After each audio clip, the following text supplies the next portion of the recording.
আপনার সঙ্গে আমি প্রীতি শঙ্কর। মোদী সরকারের বিদ্যুৎ সংশোধনী বিল এ নিয়ে শাসক বিরোধী সংঘাত তুঙ্গে। লোকসভায় পেশের পর বিলটিকে পাঠানো হলো স্ট্যান্ডিং কমিটিতে। কি রয়েছে এই বিলে, কেন এত বিবাদ, দেখুন।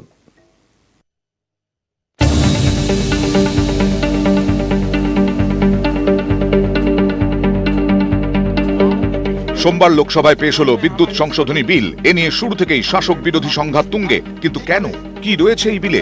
কেন এই সংশোধনী বিল প্রত্যাহারের দাবিতে সরব বিরোধীরা? নয়া সংশোধনী অনুযায়ী বিদ্যুৎ বন্টনের ক্ষেত্রে বেসরকারি সংস্থার প্রবেশের পথ আরো প্রশস্ত হবে। মোবাইল ফোনের সার্ভিস প্রোভাইডারের মতোই বিদ্যুতের ক্ষেত্রেও পছন্দ মতো সংস্থা বেছে নেওয়ার স্বাধীনতা পাবেন গ্রাহকরা। দেশে কেন্দ্রীয়ভাবে একটি বিদ্যুৎ নিয়ন্ত্রণ কমিশন তৈরি হবে। বিদ্যুতের সর্বোচ্চ এবং ন্যূনতম মাসুল ঠিক করবে এই কমিশনই। এই বিল ঘিরেই বিবাদ তুঙ্গে। বিলের পক্ষে মোদী সরকারের যুক্তি, সংশোধনী আইনে পরিণত হলে বিদ্যুৎ বন্টনের ক্ষেত্রে কোনো একটি সংস্থার একচেটিয়া কারবার বন্ধ হবে। কোনো সংস্থা ইচ্ছে মতো মাসুল নিতে পারবে না। কোনো নির্দিষ্ট একটি সংস্থার থেকে বিদ্যুৎ নিতে গ্রাহকরা বাধ্য থাকবেন না। টেলিকমের মতো বিদ্যুতেও পছন্দের সংস্থা বেছে নিতে পারবেন গ্রাহকরা। কেন্দ্রের এই সব যুক্তি অবশ্য মানতে নারাজ বিরোধী দল থেকে শুরু করে বিভিন্ন কৃষক সংগঠন। তাদের দাবি, মোদী সরকারের বিদ্যুৎ সংশোধনী বিল পাস হলে সরকারি বিদ্যুৎ বন্টন সংস্থাগুলির ধীরে ধীরে শির দাঁড়াই ভেঙে যাবে। কারণ বেসরকারি সংস্থা প্রথমে হয়তো কম দামে বিদ্যুৎ দেবে, এতে পুরো বাজারটাই তাদের হাতে চলে যাবে। সরকারি বিদ্যুৎ সংস্থা লাটে উঠবে, তখন বেসরকারি সংস্থাগুলি ইচ্ছে মতো দাম বাড়াবে। আবার অনেকের আশঙ্কা, মুনাফার জন্য বেসরকারি সংস্থাগুলি মূলত শহরে বিনিয়োগ করতে চাইবে। গ্রামের দিকে তারা হয়তো কম জোর দেবে। ফলে গ্রামাঞ্চলে ভর্তুকিতে বিদ্যুৎ দিতে হবে সরকারি বিদ্যুৎ সংস্থাকেই। এতে সরকারের ওপর চাপ বাড়বে। তখন ভর্তুকি কাটছাট করে বিদ্যুতের মাসুল বাড়ানো হতে পারে। এতে কৃষির খরচ বাড়বে, ফলে ফসলের দামও বাড়বে। আখেরে চাপে পড়বেন গরিব এবং মধ্যবিত্ত। এখানেই শেষ নয়, বিজেপি বিরোধী দলগুলির দাবি, বিদ্যুৎ বিলের এই সংশোধনী আঘাত করবে যুক্তরাষ্ট্রীয় কাঠামোতেও।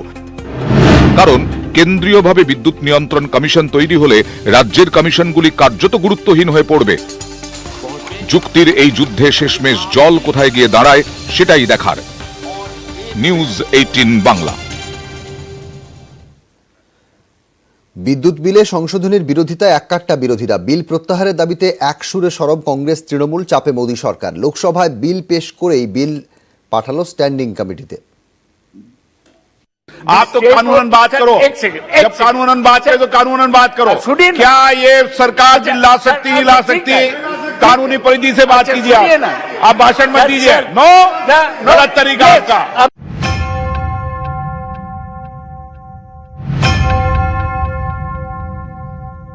I oppose the introduction of the Electricity Amendment Bill. This is an anti-people bill. This bill clearly violates the principle of cooperative federalism in our country. তিন কৃষি আইন ঘিরে ঝড় উঠেছিল দেশ জুড়ে। একযোগে মোদী সরকারকে আক্রমণে নেমেছিল বিরোধীরা। কৃষি আইনের পর এবার শাসক বিরোধী সংঘাতের কেন্দ্রে বিদ্যুৎ বিল। সোমবার লোকসভায় পেশ হয় বিদ্যুৎ সংশোধনী বিল। বিরোধীরা একসুরে দাবি করে বিল প্রত্যাহার করতে হবে।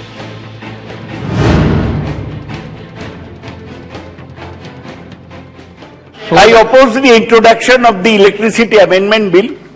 This is an anti-people bill. This bill seeks to transfer state-owned power utilities to private hands.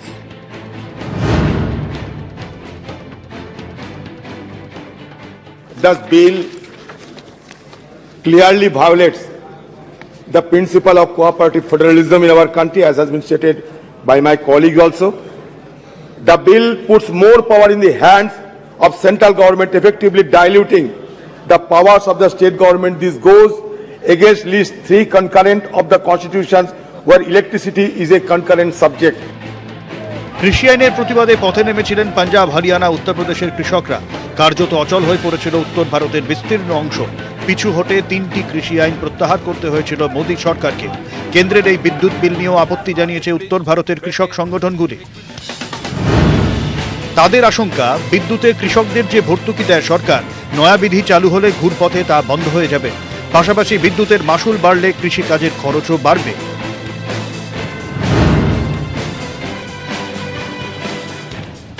ये मैं चिट्ठी दिखाना चाहती थी जो सरकार ने किसानों को दी थी, जहां क्लियरली लिखा हुआ है कि ये बिल पार्लियामेंट में इंट्रोड्यूस होने से पहले किसानों के साथ, स्टेक होल्डर्स के साथ सलाह करी जाएगी, पार्लियामेंट में इंट्रोड्यूस होने से पहले। तो क्या अब लिखी हुई चिट्ठी सरकार की तरफ से भी उसका कोई मतलब नहीं है?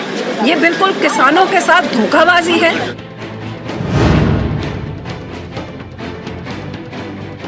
जो सब्सिडी मिलता है किसानों को वो मिलता रहेगा, इसमें कहीं उसे संबंध में प्रावधान नहीं है।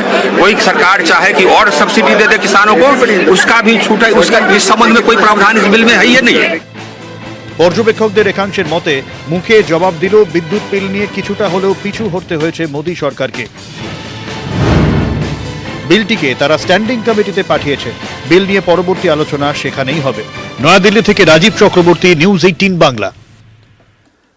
নবম তলবে গড়হাজির সোমবার নিজাম প্যালেসে গেলেন না অনুব্রত মণ্ডল। এসএসকেএম থেকে বেরিয়ে প্রথমে চিনার পার্কের বাড়িতে, তারপর বীরভূমের পথে। গরু পাচার মামলায় আরও একবার অনুব্রত দেহরক্ষীর জামিনের আবেদন নাকচ করে দিল আদালত। তার নাম সাপ্লিমেন্টারি চার্জশিট রয়েছে।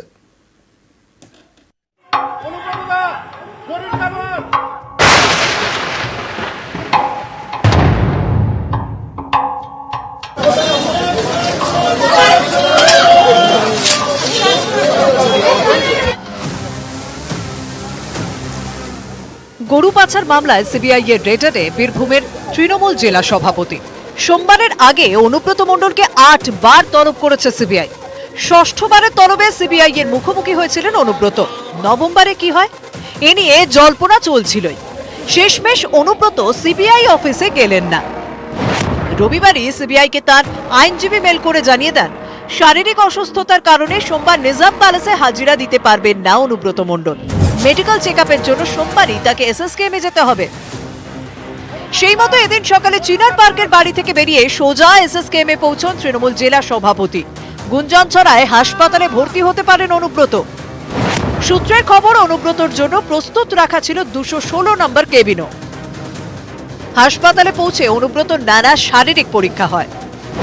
সূত্রের খবর, শ্বাসকষ্ট থাকায় পালমোনারি ফাংশন টেস্টও করা হয়। যদিও চেকআপের পর চিকিৎসকরা জানিয়ে দেন হাসপাতালে ভর্তির প্রয়োজন নেই। তখন ফের জল্পনা, এবার কি হবে? নিজামে যাবেন অনুব্রত? এরই মধ্যে হাসপাতাল থেকে বেরোনোর সময় অনুব্রতকে লক্ষ্য করে ওঠে স্লোগান।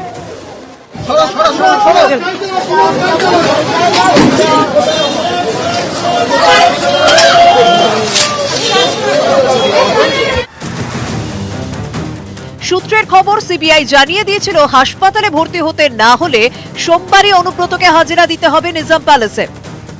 কিন্তু বীরভূমের দাপুটে তৃণমূল জেলা সভাপতি তা করেননি।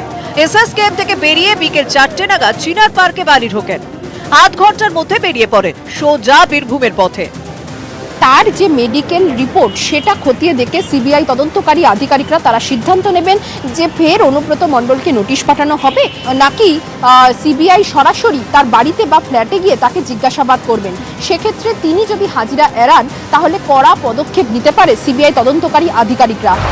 এ নিয়ে তারা প্রাথমিক খোঁজ খবর নিয়েছেন। অনুব্রত যেদিন নিজামে গেলেন না, সেদিনই তার দেহরক্ষী সাইকেল হোসেনের জামিনের আবেদন আবারও নাকচ করে দিল আদালত। এদিনই গরু পাচার মামলায় তৃতীয় সাপ্লিমেন্টারি চার্জশিট পেশ করে সিবিআই। 41 পাতা চার্জশিটে অনুব্রতর দেহরক্ষী সাইকেল হোসেনের নাম। নিউজ 18 বাংলা। গরু পাচার মামলায় সিবিআই এর দেওয়া সাপ্লিমেন্টারি চার্জশিটে অনুব্রত মণ্ডলের দেহরক্ষী সাইকেল হোসেনের নাম রয়েছে এবং চার্জশিটে বলা হয়েছে সাইকেলের মাধ্যমেই গরু পাচারের টাকার লেনদেন করা হতো। গরু পাচারের টাকা যেত সাইকেলের কাছে, সাইকেলের কাছে টাকা আসতো অনুব্রতর নামে, সাইকেলের মাধ্যমে টাকা পৌঁছতো অনুব্রতর কাছে। গরু পাচার মামলায় সিবিআই চার্জশিট এমন উল্লেখ, সিবিআই এর চার্জশিটে অনুব্রতর নামও উল্লেখ রয়েছে। আসানসোল বিশেষ আদালতে চার্জশিট জমা দেওয়া হয়।